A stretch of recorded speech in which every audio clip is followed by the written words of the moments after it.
السلام علیکم ورحمۃ اللہ وبرکاتہ۔ الحمد للہ وحدہ والصلاة والسلام علی من لا نبی بعد اما بعد۔ عن عبداللہ بن مسعود رضی اللہ عنہ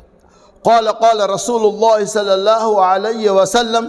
لا يحل دم امرئ مسلم يشهد ان لا اله الا الله وانی رسول اللہ الا باحد ثلاث: الطیب الزانی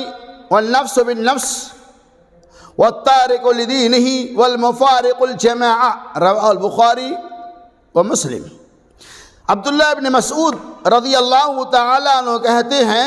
رسول اللہ صلی اللہ علیہ وسلم نے ارشاد فرمایا لا يحل دم امرئ مسلمین، کسی مسلمان کا خون حلال نہیں، اس حال میں کہ وہ اس بات کی گواہی دیتا ہے یشہد ان لا الہ الا اللہ، یہ کہ اللہ تبارک و تعالیٰ ایک ہے اور محمد رسول اللہ صلی اللہ علیہ وسلم اللہ کے رسول ہیں، وانی رسول اللہ، میں اللہ کے رسول ہوں، اس بات کی اگر کوئی مسلمان شہادت دیتا ہے تو اس کا خون کسی مسلمان کے لیے حلال نہیں، اسے آپ کسی بھی حال میں قتل نہیں کر سکتے الا باحد ثلاث۔ نبی آدم نے فرمایا سوائے تین صورتوں کے، یعنی تین صورتیں ایسی ہے کہ جس کی وجہ سے ایک مسلمان کو آپ قتل کر سکتے ہیں۔ نمبر 1 الطیب الزانی، یعنی شادی شدہ زناکار، والنفس بالنفس، کسی نفس کو قتل کرنے والا، یعنی بے گناہ کسی مسلمان کو قتل کرنے والا، والتارک لدینہ، اور دین کو ترک کرنے والا، دین کو چھوڑنے والا، یعنی مرتد ہو جانے والا، ارتداد کفر کرنے والا، والمفارقۃ الجماعہ، والمفارق الجماعہ، اور جماعت سے بغاوت کرنے والا۔ نبی علیہ السلام نے بیان کہ اسلام کے اندر ایک مسلمان کا خون دوسرے مسلمان کے لیے حلال نہیں، لیکن آج یہ عام بات ہے کہ مسلمان کو ہی معمولی باتوں پہ قتل کرتے ہیں۔ آج دنیا کے اندر سب سے زیادہ اگر کوئی چیز سستی ہے تو وہ مسلمانوں کا خون ہے۔ آج جب چاہو، جہاں چاہو، جس وقت چاہو قتل کر دیتے ہیں، ہمیں اس کا کوئی احساس نہیں ہوتا۔ آج سب سے سستا انسان کا خون ہو گیا، حالانکہ نبی علیہ السلام لا يحل دم امرئ مسلمین، کسی مسلمان کا خون حلال نہیں، آپ مسلمان کو قتل نہیں کر سکتے اس حال میں کہ یشہد ان لا الہ الا اللہ، وہ اس بات کی گواہی دیتا ہے کہ اللہ کے سوا کوئی عبادت کا لائق نہیں، محمد صلی اللہ علیہ وسلم اللہ کے رسول ہے، یعنی توحید اور رسالت کی اگر وہ گواہی دیتا ہے تو وہ سچا پکا موحد مسلمان ہے، آپ اسے قتل نہیں کر سکتے ہیں۔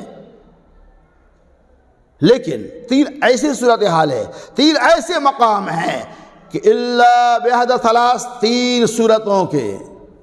یعنی اگر کوئی آدمی، کوئی نوجوان شادی شدہ ہے اور اس کے باوجود بھی وہ زنا کرتا ہے تو اس سے آپ سنسار کر سکتے ہیں، آپ اسے قتل کر سکتے ہیں۔ یعنی اگر کوئی شادی شدہ، آپ نے فرمایا الا باحد ثلاث، سوائے تین طرح کے،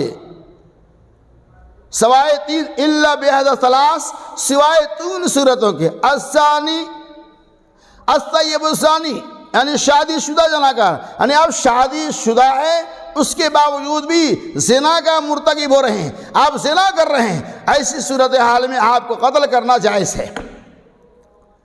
والنفس بالنفس، اور کسی انسان کو بلا وجہ قتل کر دینا، بلا شرعی عذر کے کسی مسلمان نے کسی مسلمان کو قتل کر دیا، اس کے بدلے اسے قتل کیا جا سکتا ہے۔ والتارک لدینہ، اور ارتداد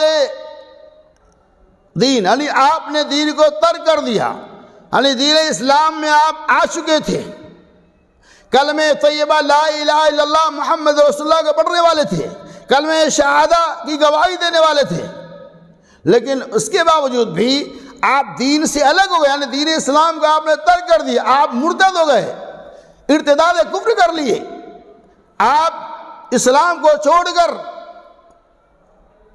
کفریہ مذہب کو قبول کر لیے، آپ مشرک اور کافر بن گئی، تو اللہ کے نبی صلی اللہ علیہ وسلم ایسی صورتحال میں اسے قتل کرنا جائز ہے۔ والمفارق الجماعہ، اسی طرح جماعت کے اندر بغاوت پیدا کرنا، یہ بھی ارتداد کفر کے اندر داخل ہے، تو لہذا ایسی صورتحال میں آپ کو قتل کیا جا سکتا ہے، اس کے علاوہ کوئی اور صورتحال نہیں ہے۔ لہذا اللہ سے دعا کرتا ہوں کہ اللہ تبارک و تعالی ہمیں اپنے بھائیوں کی عزت کرنے کی توفیق رفیق عطا فرمائے، آمین۔